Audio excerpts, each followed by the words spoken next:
plan for moving the mail, but they are not talking about that plan today. The main issue is money, and spokesmen for the two postal unions charge the government is not bargaining in good faith. The news for teachers laid off by the Baltimore County schools is also not very encouraging this afternoon. Superintendent Robert Dubell says only 7 of the 76 teachers laid off at the end of the school year have been rehired. He says some of the others may be rehired after the new school year starts, but they'll earn less and will work fewer hours. Besides the teachers, 67 classroom aides were also dismissed. The Baltimore City School Board has added one thing to its curriculum. At its meeting last night, the board voted to allow 5 city high schools to set up junior ROTC programs. Edmondson High can now have an Air Force program this fall. Northwestern already has an Air Force program, and Walbrook has a Navy program. Last night's vote means Lake Clifton can also add a junior ROTC program. Today is the day that Americans everywhere plan to honor all former American prisoners of war in Vietnam and those men who are still missing in action. Ceremonies are planned later in the day outside the Pentagon, but this afternoon, MIA families have another reason to feel some sense of satisfaction. For the first time, the United States government has admitted that it believes that some MIAs are still alive and some, they say, are still being held captive. Remains of 3 servicemen returned from Vietnam last week came from what U.S. intelligence agencies believe is a stockpile of more than 400 American bodies being kept in Hanoi.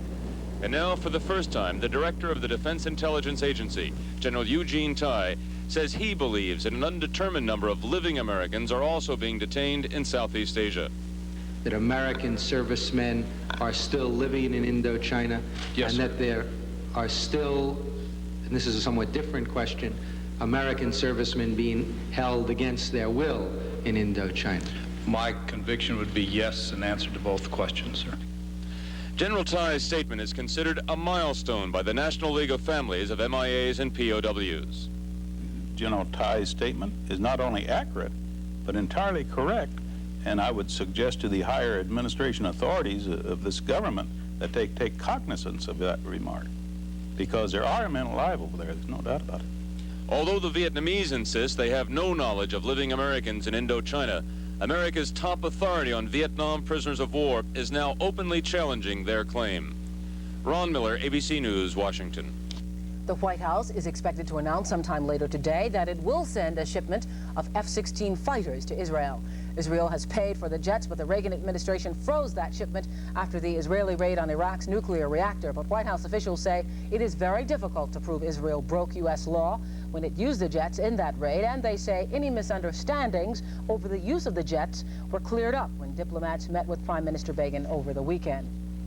This morning, Israeli bombers were back in action, striking several targets in Beirut, Lebanon. It's the first time Israeli fighters have bombed Beirut since 1978. Israel says it struck 2 refugee camps, which it claims were also the headquarters of Palestinian guerrilla groups. Prime Minister Begin says that attack is part of a new policy of attacking guerrillas, even when they surround themselves with innocent civilians. Wayne Williams, he is the man accused of murdering one of the Atlanta child victims, has been denied permission to appear before the grand jury, hearing evidence against him. A Georgia judge has also refused Williams' request that each juror be questioned about possible bias against him. The grand jury, in the meantime, continues to hear evidence allegedly tying Williams to the murder of Nathaniel Cater. New York City police have moved Mark Chapin from Rikers Island Jail to Bellevue Hospital. Chapman is the confessed killer of ex-Beatle John Lennon. He was transferred after police said he threatened to kill several guards and a doctor at Rikers Island. Chapman, according to police, went on a rampage, smashing a television set and trying to flood his cell. He'll be kept at Bellevue for psychiatric observation. This afternoon, medical examiners in New York are saying that singer Harry Chapin died of a massive heart attack. Chapin died yesterday after a traffic accident on the New York Expressway. For his fans, the death of the 38-year-old Chapin was a shock that only time will wear away. Chapin became a recording star in 1972, and his trademark was the story song, like his biggest hit, Cat's Cradle, about a father too busy to devote time to his son. You know we'll have a good time Chapin was killed when his compact car was hit by a tractor-trailer on the Long Island Expressway.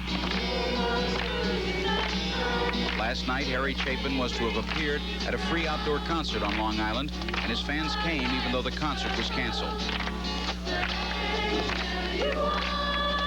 His performances were devoted to raising money to help fight hunger in the world, an estimated $5 million. Chapin, who was 38, is survived by his wife and 5 children.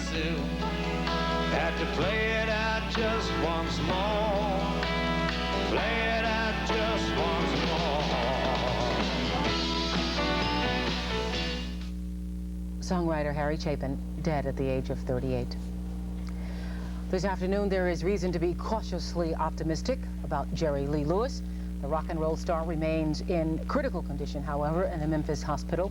But his doctors say that he is making some progress. The next 2 or 3 days are critical for Lewis, who is fighting back from stomach surgery.